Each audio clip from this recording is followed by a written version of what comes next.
여러분 안녕하세요. 오늘도 책으로 마인드셋과 함께 해주셔서 고맙습니다. 2023년 마지막 날을 보내고 있는데요. 개인적으로 올 한해는 정말 눈 깜짝할 사이 흘러버린 것 같은 기분이 듭니다. 그래도 연말에는 바쁜 일상을 조금 멈추고 생각을 정리하는 시간을 가지려고 합니다. 연말에 특히 잠재의식과 마음챙김에 대한 책을 반복해서 읽고 있습니다. 그중 잠재의식의 대가로 불리는 조셉 머피의 잠재의식의 힘 중에서 연말을 보내는 분들과 꼭 같이 공유하고 싶은 내용이 있어서 급하게 원고를 적고 녹음을 해보려고 해요. 오늘의 주제는 바로 나이 듦에 대한 것인데요. 아무리 긍정적이고 활기차게 인생을 꾸려가신다고 해도 나이를 먹어간다는 것에 대한 일말의 두려움이나 염려가 없으신 분들이 얼마나 될까요? 정도의 차이만 있을 뿐 대다수의 분들은 조금은 아쉬우면서도 안타까운 마음으로 나이 들어가는 것을 받아들이고 있지 않은가 생각해 봅니다.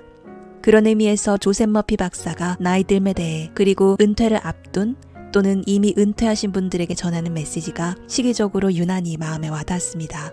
청년에서 중년으로 넘어간다는 것, 노년이 된다는 것, 체력적으로 노쇠함을 느낀다는 것, 이런 것들을 경험하신다면 오늘 조셉 머피 박사가 전하는 메시지를 마음에 새겨보시길 추천드립니다. 이 책에서는 고령이 된다는 것이 가장 높은 관점에서 진리를 묵상할 수 있는 시기에 도달하는 것이라고 설명합니다.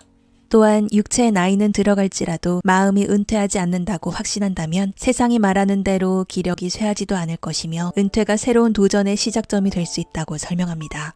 삶은 영적이고 영원하기에 한 해를 마무리하는 시점에서 나이 듦에 대한 메시지를 곱씹어 보시기를 추천드립니다. 고대 로마의 정치인 마르쿠스 포르키우스 카토는 80세에 그리스어를 배웠다. 오스트리아 출신의 미국 알토 가수 에르네 슈틴의 슈만 하잉크는 손주를 본 뒤 가수로서 커리어의 정점을 찍었다. 80세 때 그리스 철학자 소크라테스는 악기를 배웠고 미켈란젤로는 가장 위대한 작품을 그렸다. 마찬가지로 80세 때 케우스 시모니데스는 시인상을 받았고 괴테는 역작 파우스트를 완성했다. 역사가 레오폴트 폰 랑케는 80세에 세계사를 집필하기 시작해 92세에 완성했다. 영국 개관 시인 엘프리드 테니스 경이 모래톱을 넘어서라는 아름다운 시를 쓴 건 83세 때였다. 아이작 뉴턴은 나이가 85세에 가까워질 때까지 연구에 매진했다. 감리교를 창시한 존 웨슬리 목사는 88세에도 목회 활동을 계속하며 신도들을 이끌었다. 프랑스 아르 출신 잔 로이스 칼망은 앞서 소개한 위인들만큼 유명한 인물은 아니다. 젊은 시절 유명 화가 빈센트 반 고흐를 만난 적이 있지만 이 일 때문에 명성을 얻지는 않았다. 칼망이 100세를 넘기고도 건강하게 사는 슈퍼 센티네리언이 되자 사람들은 그에게 관심을 두기 시작했다.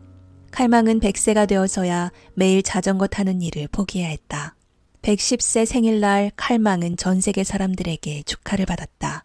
118세 생일을 맞은 날에는 인류 역사상 가장 장수한 사람이 되었다. 장수의 비결을 묻는 질문에 칼망은 이렇게 답했다. 나는 할 수 있을 때마다 즐겁게 지냈어요. 매사에 분명하고 도덕적으로 행동하며 후회는 남기지 않았지요. 나는 참 운이 좋습니다. 122세의 나이에 칼망은 주위 사람들마저도 웃게 하는 특유의 환한 미소를 띤 채 세상을 떠났다. 인생 선배들에게 더 높은 지위를 부여하자. 이들이 살면서 천국의 꽃을 피워낼 기회를 주자. 은퇴했다면 삶의 법칙과 경이로운 잠재의식에 관심을 기울여라. 늘 하고 싶었던 일을 하라. 새로운 분야를 공부하고 새로운 아이디어를 연구하라. 고령은 사실 가장 높은 관점에서 진리를 묵상할 수 있는 시기다. 삶이라는 끝없이 멈추지 않고 지치지도 않는 바다 위에서 끝나지 않는 중요한 여정을 이어가는 시기가 바로 노년기라는 사실을 깨달아라. 나는 끝없이 무한한 삶이 낳은 아이이며 영원의 계승자다. 내 마음은 은퇴하는 법이 없다고 확신하라. 마음은 펼치지 않는 이상 쓸 곳이 없는 낙하산과 같다. 마음을 열고 새로운 아이디어를 받아들여라. 65세에서 70세에 은퇴한 사람들을 본 적이 있다. 이들은 기력이 쇠퇴하더니 몇 달 만에 세상을 떠났다. 이들은 은퇴 후 자기 삶이 끝났다고 생각했다. 현실은 이들이 생각한 대로 이루어졌다. 은퇴는 새로운 모험, 새로운 도전, 새로운 길의 시작이 될 수 있다.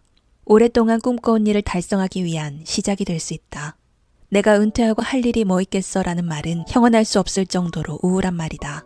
이런 말을 하는 사람은 사실 나는 정신적으로나 신체적으로 죽은 사람이야.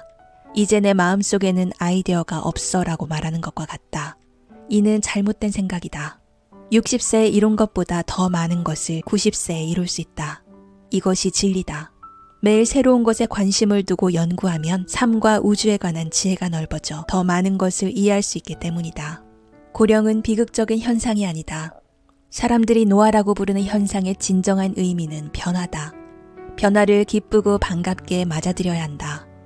인생의 모든 과정은 끝없는 길로 향하는 다음 단계다. 우리에게는 신체적 힘의 한계를 뛰어넘는 엄청난 힘, 오감의 한계를 뛰어넘는 엄청난 감각이 있다. 삶은 영적이며 영원하다.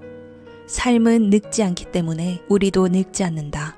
삶은 자기 재생적이고 영원 불멸한다. 모든 사람에게 적용되는 이치다. 과학자들은 눈에 보이지 않는 전자를 과학적 요소라고 인정한다. 여러 실험에서 전기의 존재가 유효하게 증명되었기 때문이다. 생명은 눈에 보이지 않지만 우리는 우리가 살아있음을 안다. 생명은 생명이다.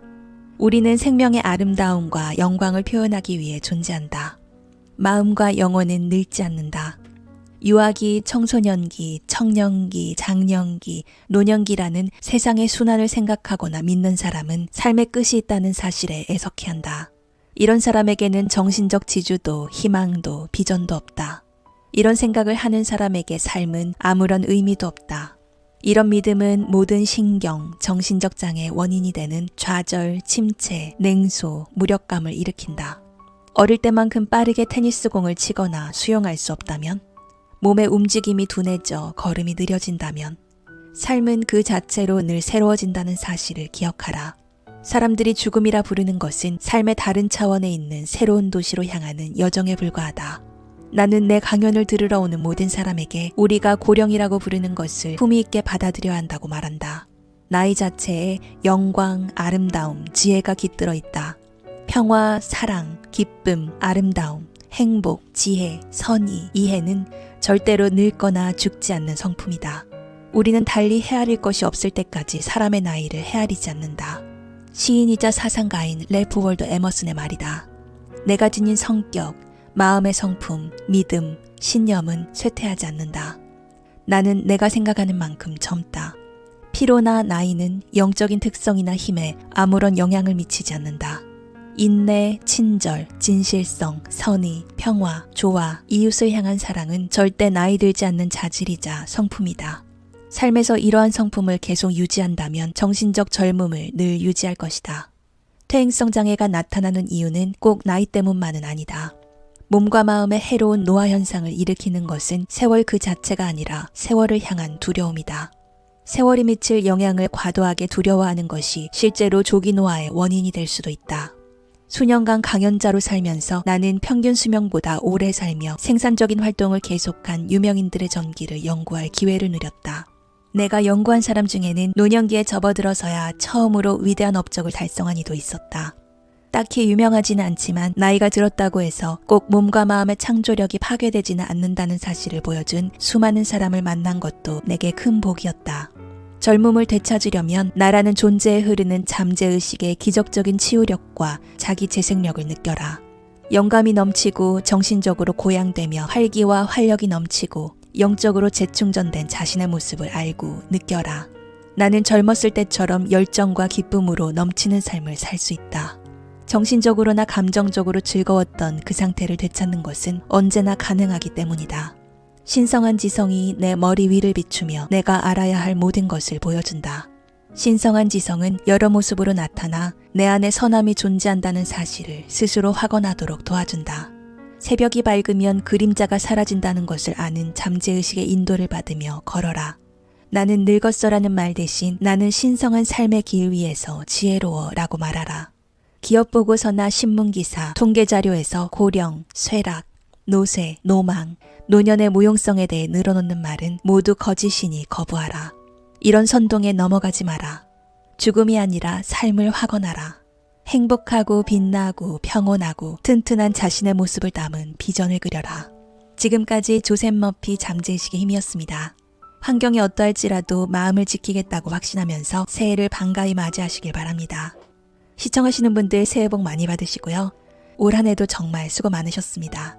끝까지 시청해주셔서 고맙습니다.